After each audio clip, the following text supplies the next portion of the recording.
Bienvenidos a la unidad 3, denominada Estructura y Revisión del Código Ético, de su módulo de formación bioética.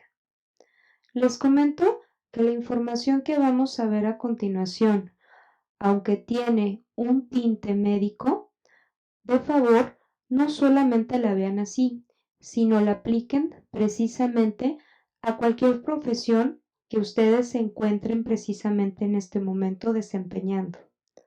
Como primer punto revisaremos los antecedentes. Estos se remontan al siglo XIX, cuando Jeremy Bentham escribió un tratado de ética llamado Deontology en 1829. Posteriormente se publica en París en 1845 la obra Deontologie médicale, que fue el primer tratado de deontología utilizado en las facultades de medicina. La culminación de todo esto fue el proyecto Code of Medical Ethics, aprobado en una convención médica en Nueva York, precisamente con el fin de regular los contenidos deontológicos para el ejercicio profesional. Se entiende como código al conjunto de normas ordenadas de forma sistemática que regulan una determinada materia. El más conocido es el Código de Hammurabi, que data del siglo XVIII a.C.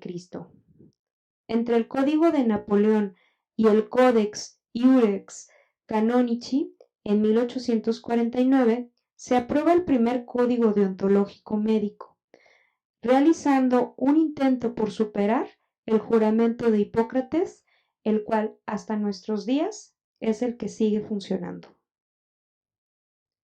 Como punto 2, vamos a revisar las generalidades.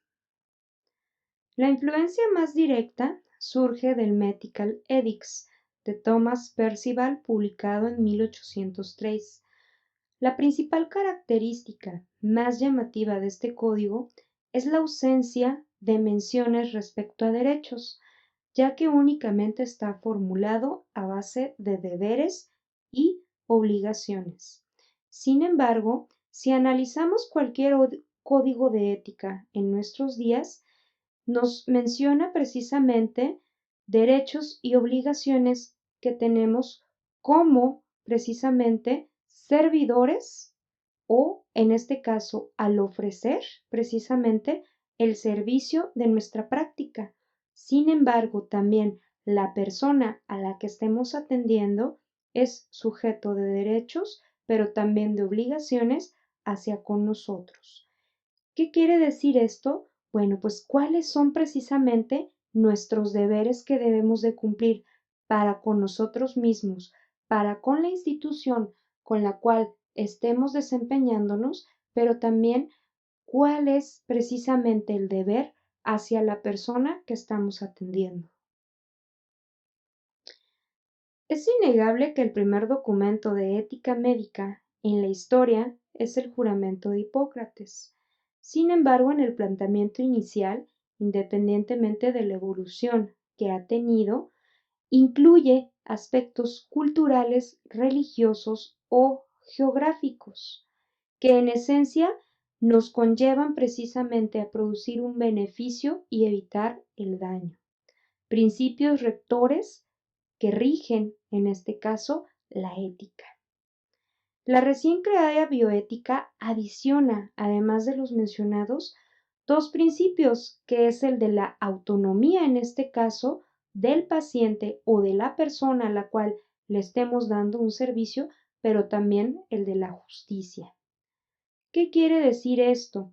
Que precisamente en cualquier profesión hay que producir el beneficio de la persona, evitarle precisamente un daño, tratar de resolver, pero la resolución o la acción que nosotros debamos de tomar va a ser siempre de manera individual. No hay dos casos iguales. Por lo tanto, las decisiones o las acciones que lleguemos a tomar no deben precisamente ser de manera general, autonomía, pero también justicia. En un trabajo realizado en 1859, relativo precisamente a juramentos médicos en escuelas de medicina de Estados Unidos y Canadá, el 98% hace referencia a procurar un bienestar de paciente y el 90% a evitar el daño. Sin embargo, en un estudio comparativo realizado en 1959, 1969, 79, 89 y 94, destacan tres aspectos, que es el bienestar, la confidencialidad y la abstención de hacer daño, resaltando precisamente la necesidad de tener confidencialidad. Actualmente podemos comentar entre amigos, familiares o algún conocido un caso en específico, dando lamentablemente hasta nombres y domicilios. Hay que recordar que parte de la ética es precisamente el ser callados, el ser silenciosos de los casos que nosotros tenemos, pudiendo comentar en sí precisamente la solución al problema que hemos dado, pero no mencionar en este caso nombres, apellidos o domicilios. Como punto número 3, vamos a hablar de la calidad del trabajo que desempeñamos. La complejidad y múltiples actores que precisamente hacen que la definición de calidad no pueda enfocarse únicamente en la satisfacción de un cliente o un usuario son muchos. En primer lugar, los profesionales, como les comentaba, hemos llegado ya hasta nuestros días a comentar precisamente la situación por la que acude precisamente una persona con nosotros. Se va a entender por calidad precisamente la totalidad de funciones, características, deficiencias de un bien o servicio o comportamientos o de un bien producido o de un servicio prestado, que va a ser capaces de satisfacer las necesidades del consumidor o del usuario. La propia definición va a implicar un cierto nivel de subjetividad, ya que cada individuo puede tener su particular juicio de valor acerca de un producto o servicio. Por ejemplo, para el usuario, la calidad en servicios sanitarios tiene que ver con aspectos tales como el trato del profesional, las características físicas del centro donde recibe la atención o el tiempo que recurre entre el momento que solicita el servicio y el que lo recibe. Hay que recordar también que dentro de la calidad precisamente va a estar la forma o el modo en el que tratemos a la persona. Si le estamos dando una solución rápida y expedita a su problema, pero también el seguimiento que le demos al caso. La atención debe de ser respetuosa con las preferencias, necesidades y valores de cada usuario.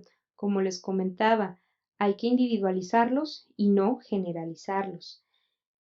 Todas las dimensiones que se pudieran en este caso demostrar mediante indicadores deben precisamente de ser válidos y precisos y cumplir precisamente con las características que el usuario esté pidiendo a la hora de dar el servicio.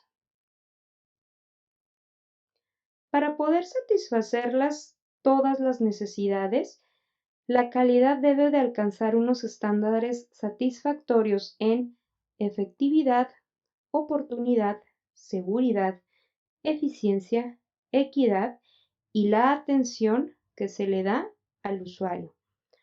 Precisamente con estas dimensiones podremos efectuar en este caso un análisis de la atención que se le está dando a la persona. Como punto número 4, vamos a hablar de los resultados del trabajo. Resultado va a ser la consecuencia o el fruto de una determinada situación o proceso.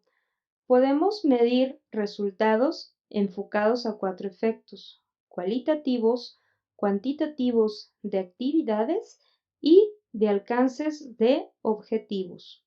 Obviamente, al evaluar debemos de prevenir, corregir, pero sobre todo de mejorar.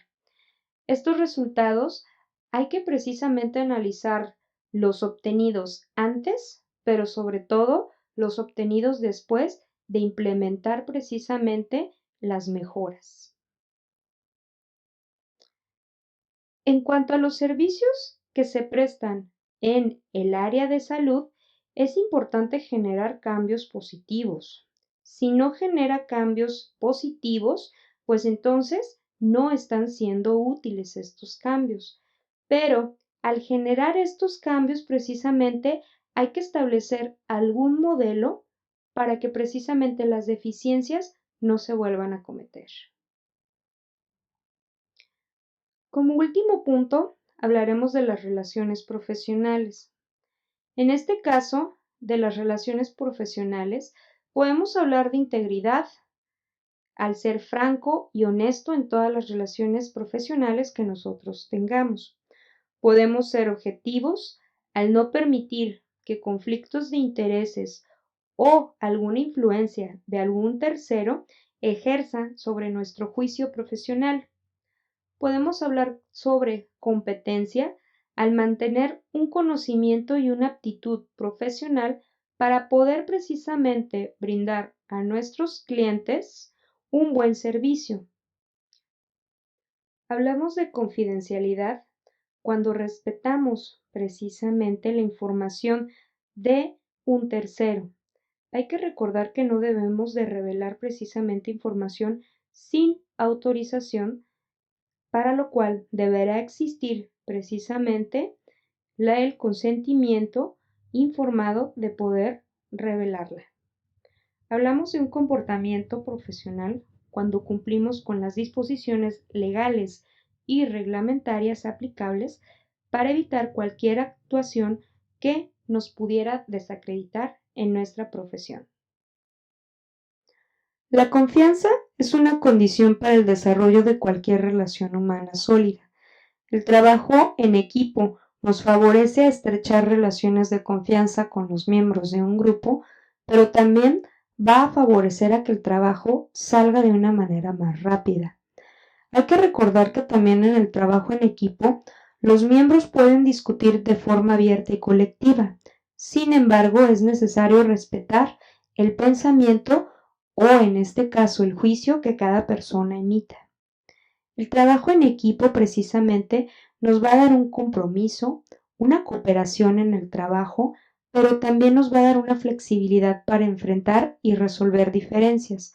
A diferencia que si tenemos un trabajo fragmentado, se va a sobreponer la intolerancia, la falta de iniciativa y creatividad, así como la ausencia de compromiso con la institución. Les recuerdo que para cualquier duda estoy a sus órdenes mediante la plataforma